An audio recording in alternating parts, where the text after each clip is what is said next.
Már évek óta álmodoztam erről az utazásról, de most végre sikerült megvalósítanom. És hát ez lett az eddig életem legnagyobb kalandja, teli élményekkel, kihívásokkal és meglepetésekkel. Én Tomi vagyok, és most elviszlek titeket egy olyan utazásra, ahol nem csak a csillogást, hanem Los Angeles igazi arcát is meglátjátok. Hiszen őszintén szólva a valóság teljesen más volt, mint amire számítottam. Úgyhogy tartsatok velem! Meg is érkeztünk Los Angelesbe, úgyhogy most már az autókölcsönzőhöz sétálunk, hiszen Los Angeles felfedezéséhez szinte elengedhetetlen egy kocsi. Úgyhogy én előre le is foglaltam a Bookingon keresztül a dollár autókölcsönzőnél az autónkat. Na, meg is van a kocsi. Igaz, hogy $110 helyett $265 fizettem, de mindegy, legalább megvan, úgyhogy induljunk! Az első útunk pedig egyenesen Santa Monicába vezetett minket, de előtte még gyorsan elfoglaltuk a szállásunkat, ami az Ocean Park Hotel volt. Szállásról pedig annyit, hogy $132 került, és még saját fürdőszobánk sincsen, úgyhogy az árak egy kicsit el vannak tévedve. De így jár az, aki Los Angelesbe jön nyaralni, igaz? Igen. Bea is megmondta. Úgyhogy most pedig nézzétek ezt a helyet. Ez itt pedig a Santa Monica Pier, Los Angeles egyik legismertebb látványossága, és egyben a legendás Route 66 végpontja. És bár a mólót 1909-ben építették, csak jóval később vált híressé, hiszen eredetileg nem szórakoztatásra szolgált, hanem arra, hogy a város szennyvizét az óceánba vezessék. Talán ezért is van, hogy a helyek közül sokan még a mai napig nem szeretnek itt fürdeni. Ez a hely egyébként pont olyan, amilyennek elképzeli az ember. Hangulatos, élettel teli, és a naplementéjével teljesen hozza azt a tipikus kaliforniai életérzést. Ezek után még bedobtunk egy jó burgert a Shake Shackben, aztán pedig el is tettük magunkat másnapra. Azt hiszem, van egy kis jetlagünk.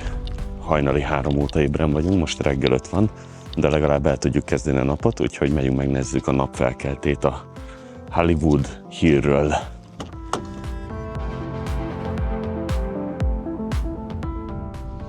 Na, nagy nehezen leparkoltuk a kocsit valahol, remélhetőleg jó helyen. De ismételten nagyon szerencsések vagyunk, ugyanis ködben van a Hollywood jel. Oké, ez nyitva van. Na, hát igen, ez a szerencsénk. Valahol itt van a Hollywood sign.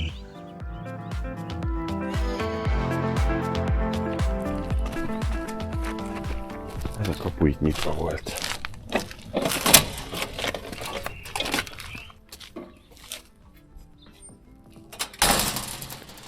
Na, sikerült pár jó képet lőnünk, egy picit kitisztult, ahogy látjátok, bár nem teljesen, de elég menő ez a Mulholland Drive.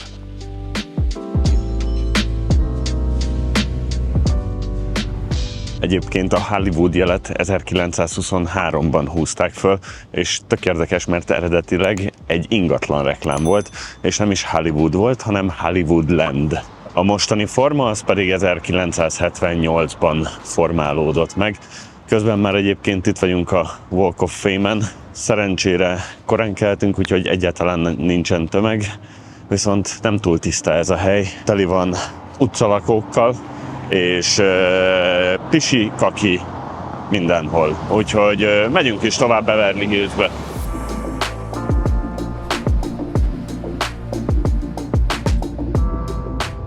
És ha már Beverly Hills, akkor a Rodeo Drive-on is meg kellett, hogy álljunk egy képre. Hiszen ez a világ egyik leghíresebb luxus bevásárló utcája. De hát nem is csoda, hiszen innen már csak mindössze pár percnyire vagyunk Beverly Hills-től. És hát ez a hely nem okoz csalódást, pont olyan, mint a filmekben.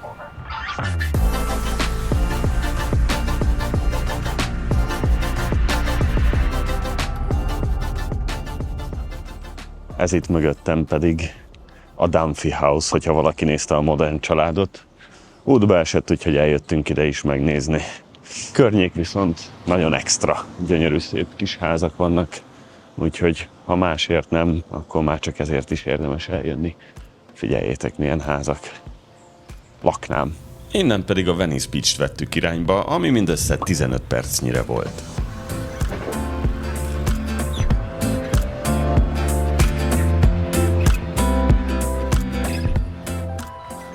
Na, itt vagyunk a Venice Beach-en, amit egyébként 1905-ben hoztak létre, és azért hívják Venice-nek, mert ez az amerikai Velence. És ez 1900-as évek elején egy darabig tényleg kis Velenceként működött a hely. A csatornákon szinte csak gondolákkal jártak, de aztán a 30-as évekre átvették a kocsik a főszerepet, így a legtöbb csatornából utat csináltak. Ennek a helynek amúgy tök jó hangulata van, mindenki fut, mindenki sportol valami, gyúrnak a Muscle Beach-en, teli van szörfösökkel, nagyon adja.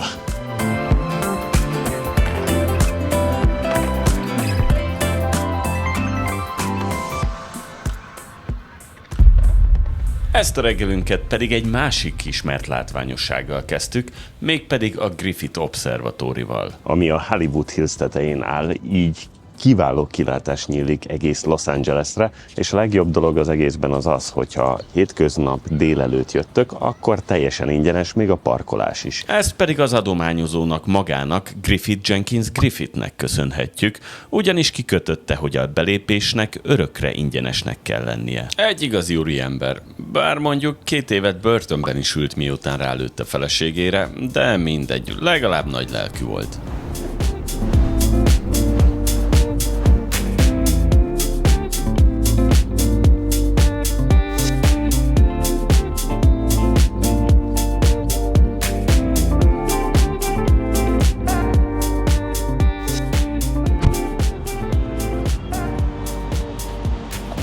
Bejöttünk Los Angeles belvárosába, és hát nem volt egyszerű leparkolni a kocsival, aztán amikor végre sikerült találnunk egy helyet, 1,5 óra $9, úgyhogy nem túl olcsó, de legalább találtunk.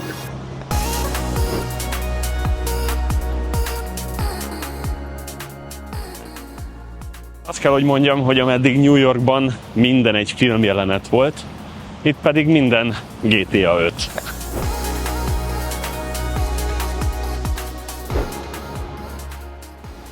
Az egyébként egészen durva, hogy mennyi hajléktalan van Los Angelesnek az utcáin, konkrétan mindenhol ott vannak. Ez sajnos nem meglepő, hiszen egy albérletára akár $2-3 is lehet havonta, ami nagyon sok pénz. Így gyakran olyanok is utcára kerülnek, akiknek bár van munkájuk, de egy lakást nem tudnak fenntartani. Na de most inkább folytassuk egy kis kultúrával. Ez itt pedig a The Last Bookstore, ami nem csak Los Angeles legmenőbb könyvesboltja, hanem egyben egy régi bank is, ahol a páncélteremben a mai napig értékes könyveket őriznek, illetve több mint 250 000 könyv található itt, de vannak még bakelitlemezek, és ahogy láthatjátok, ruhák is. És mindezek mellett van még teljes mértékben könyvekből épült labirintus és alagút is. És még a horror könyvek is külön tematikus szobát kaptak. Szóval ez tényleg nem csak egy átlagos könyves volt, ezért ha downtownban jártok, mindenképp érdemes benéznetek. Innen pedig Orange County felé vettük az irányt, de ha már Amerikában vagyunk, akkor van még egy dolog, amit abszolút nem hagyhatunk ki. Mégpedig egy jó gyors éttermet, és most egy nagyon különleges McDonald'sban vagyunk. Ugyanis itt Downeyban található a világ legrégebbi, de még ma is működő McDonald's-a. 1953-ban nyitották meg, és ez volt a harmadik franchise éttermük az eredeti McDonald testvéreknek. Így ez az étterem a kezdetekben még nem Ray Kroc alá tartozott, ezért is őrizhette meg ezt a retro dizájnt. Még nem is az arany M betű van, hanem az arany ív látható, és Ronald McDonald helyett is Speedy a Kabala figura, ami egyedül itt látható az egész világon. És bár ízben ugyanazt hozza, mint bármelyik McDonald's a világon, az étterem mégis maga a történelem. És az étkező részében még egy kis múzeum is helyet kapott, úgyhogy ha erre jártok, semmiképp se hagyjátok ki. Na de folytassuk az utazásunkat a Laguna Beach felé, ami innen már csak egy jó 40 percnyire van. Viszont ez a hely teljesen más hangulatot áraszt, mint Los Angeles.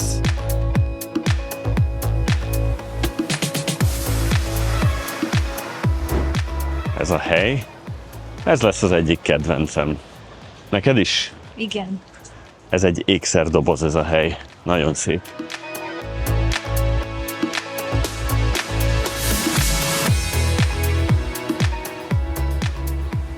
Ez a víz nagyon hideg. Nagyon frissítő. Őszintén szólva, mi talán egész Kaliforniában itt éreztük azt az igazi kaliforniai életérzést, és egyszerűen imádtuk. Úgyhogy ha tehetitek, akkor gyertek el ti is, és nézzétek meg. És a mai ebédünk.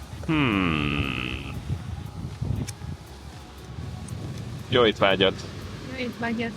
És közben el is érkeztünk a videón végéhez, de mielőtt befejezném, még egy gondolatot szeretnék megosztani Los Angelesről, ugyanis őszintén szólva én nem tudom eldönteni, hogy imádtam-e vagy nem. Hiszen bár mindent hoz a város, amire számít az ember, Hollywood, Beverly Hills, Venice Beach, Santa Monica, és mindegyik egy csodálatos hely, de sajnos a valóság sokkal, de sokkal árnyaltabb a problémáival, a hajléktalanokkal, és ez az egész egy olyan érzetet ad a helynek, mintha ez a csillogás egy picit mű lenne. De ez az én személyes véleményem. Minden esetre, ha tetszett ez a videóm, dobjatok egy lájkot, iratkozzatok fel a csatornámra, hiszen ez egy körutazás, úgyhogy hamarosan jelentkezek a következő megállónkkal, ami nem más, mint San Francisco. És írjátok meg kommentben, ha ti már voltatok Los Angelesben, nektek mi volt az őszinte véleményetek a városról, ha pedig még nem, akkor ti elmennétek el Los Angelesbe. Köszönöm, hogy velem tartottatok, hamarosan találkozunk. Ja, és még egy dolog. Tartsatok velem, ugyanis a következő videóban lesz egy kis nyereményjáték, ahol ezt a mikrofont meg tudjátok nyerni. Úgyhogy mindenképp tartsatok velem. Sziasztok!